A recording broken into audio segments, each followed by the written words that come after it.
Hello to everybody, my name is Stefano and welcome to this episode of the Think and Analyze podcast. Today, as you read probably from the title, we are dealing with the question: are you stuck in a never ending routine? First of all, when I say never ending routine, what do I mean? Well, basically, I mean a situation in which you find yourself very often, if not every day, and that you don't like. I know this might be self explanatory, however, someone might feel theirs as a never ending routine while still not realizing that they don't actually like it. So I wanted to point out this fact. That being said, I now want to cover why I regard this topic as important. Well, basically, some years ago, I felt like I was indeed stuck in a never ending routine I didn't like. And unless something positive happened, I would feel down much of the time. Not necessarily sad, just tired of doing the same thing over and over.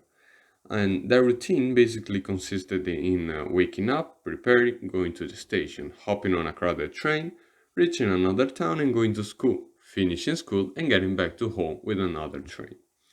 I felt tired doing this every day from Monday to Saturday. As a consequence, once I arrived at school, where people usually socialize, I was a little mentally drained. So sometimes I would not engage in very social activities. I would like stay in class with my classmates when I could go in the hall, perhaps, and talk to other people. And mine was not a very positive choice. I guess many other people are in much similar situation. Not necessarily like mine situation where I had to sort of this routine of going to school and coming back from school, but in a situation where you are, just like the title says, in a never-ending routine. And that's a shame, really, because this kind of situation prevents people from unlocking their true self, from being in a positive mental state so that they engage in other activities and feel even better. And something that really bothered me about my situation was the fact that I felt I was not improving. I felt that I couldn't change the situation. I felt indeed stuck in a trap while being eager to try to reach my goals. And I truly believe everyone should ask themselves the question we are trying now to answer. Because one, you could find out if you are in a situation you don't want to be. Many people don't realize this, I think, because it's not that you find yourself in a routine you don't like in a matter of days.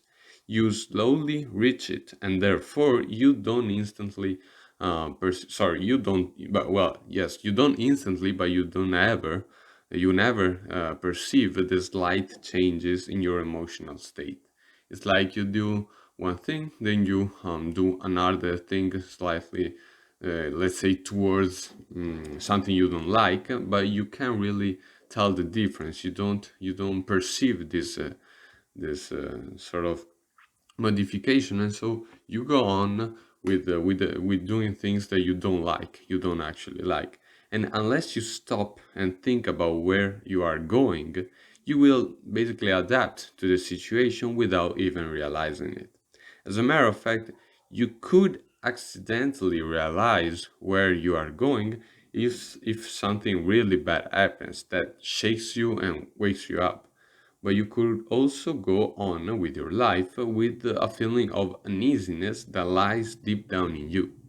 And second, I guess that many times these routines do not lead to a path of improvement, and that's also bad. You might realize where you could have been if you only took another path, and so you might consider this a double loss.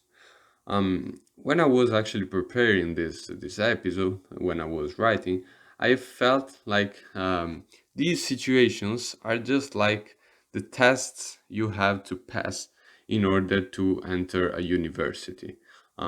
If you make a mistakes, not only you don't take the point of the question, which is the first aspect I just talked about. I just talked about, but you also lose some points, which is the second aspect. So if, for example, you have a 30 question test and you let's say put the wrong answer on one question, on just one question, it's not that you do 29 points out of 30. In these kind of tests, you also lose some points because you gave the wrong answer. And so you might find yourself with like 28 point. That was sort of an analogy between what we are talking about. It's not that one day you realize that at, let's say, 25, you took a wrong path, and you decide to redo everything from 25. You also lose the chance of choosing a path at 25. You lose the time of your life in addition to losing happiness, we could say. Now, I know I'm probably getting too dramatic, I guess, and I would say, let's say more positive. Don't think to yourself that you're totally lost and that you can't do anything else. You know, Gary Vee will say that you could wake up at 40 and still have a lot of time to do what you love. And I kind of agree with that, although I don't have that much experience. So I would like, firstly, to sort of experience that myself before actually sort of agreeing totally with what he says. Now, however, let's talk about what we can do if we realize we are in a situation we don't want. I'm now talking based on my experience, basically. First and foremost, chances are you can't change your whole situation in a second. So give up that thought already. I remember I was really desperate because I was trying, in my case, sorry, I was trying to totally change my situation, but the reality was that I had no control on some things because like it was too late to change them. So for some time, I really felt frustrated because I was basically trying to reach a goal too far away from me.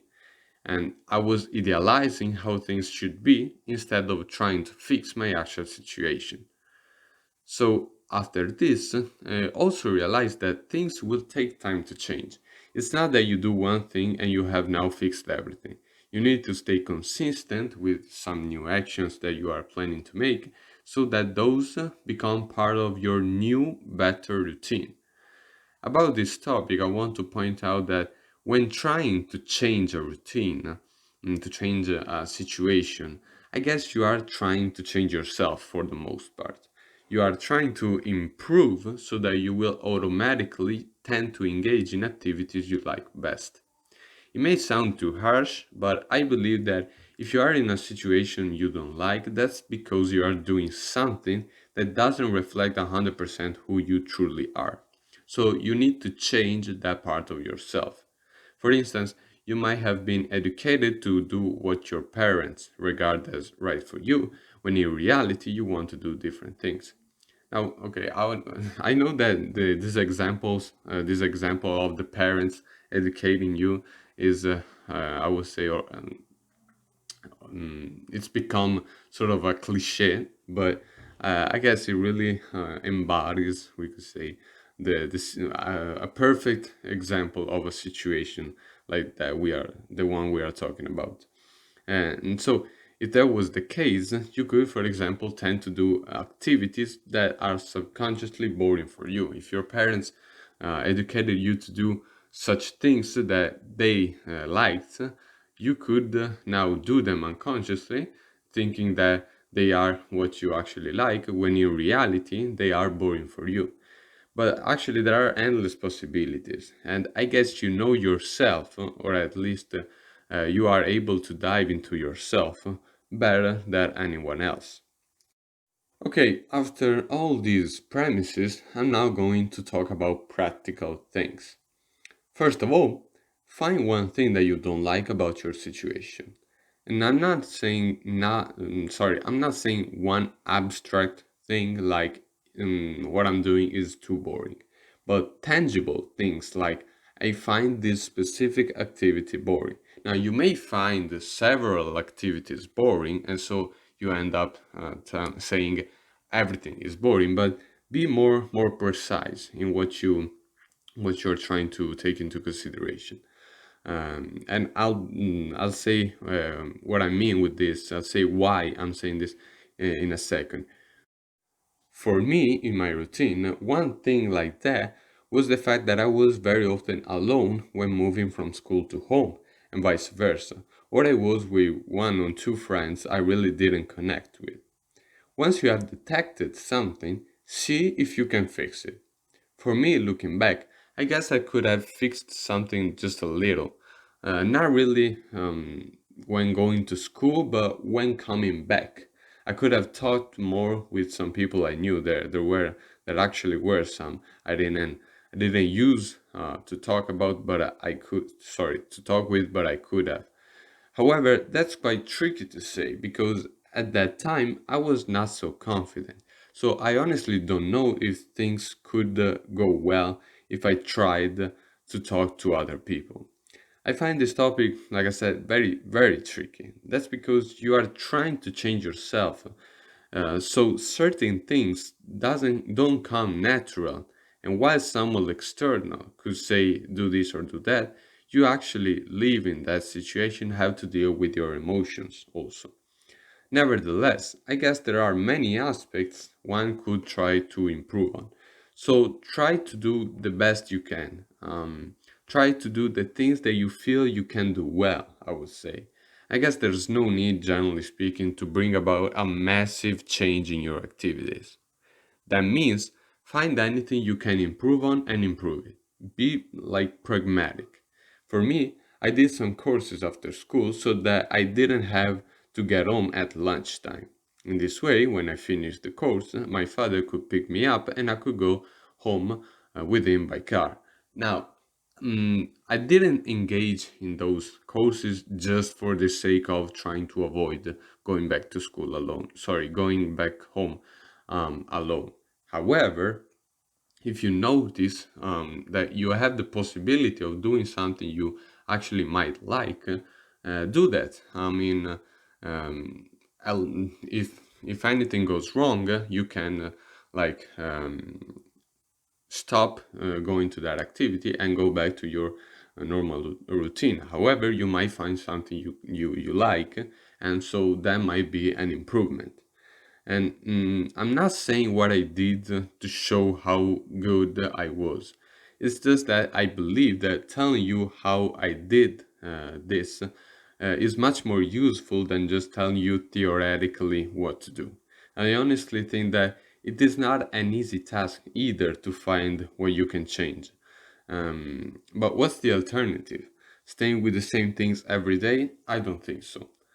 In any case, change what you can step by step. You might think that your situation won't actually become different, but again, what's the alternative?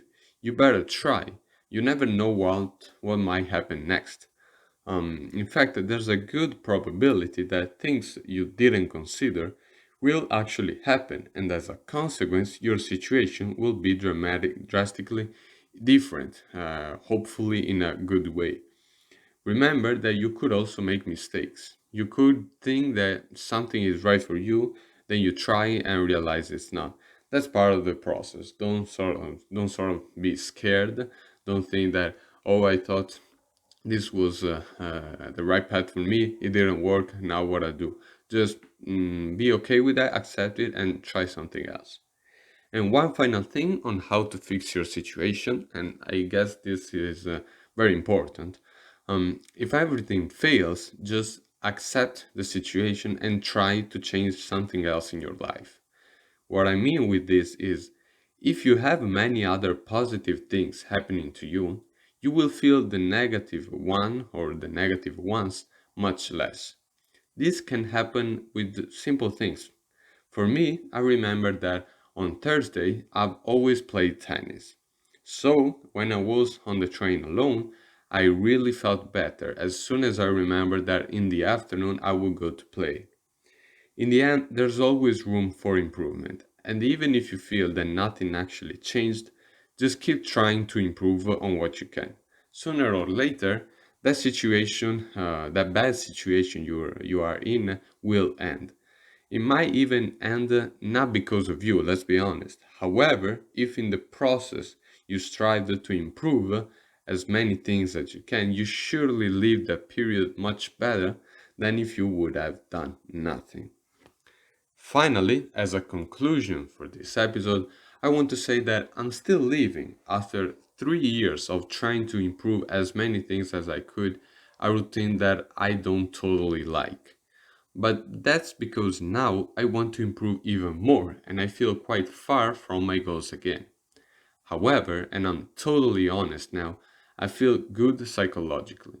I feel that regardless of feeling a little down from time to time because some things have still to be changed, things are much better now. You know, I realized that if in the past I somehow came to know that I would be where I currently am at this point, I would have been much happier. It's like I would have seen the light at the end of the tunnel, but I wasn't sort of of course I didn't know my future, and I kept going regardless. So whenever I feel too far from my goals again, I remember that I felt the same in the past, but things have actually changed. This gives me much more positive vibes. And I know that objectively, I don't have that much experience with this kind of things, but still, sorry, because I just lived my life, I didn't actually sort of help other people in doing the same, but still, I really feel better now, and I hope everyone will feel the same at some point. With that said, see you guys.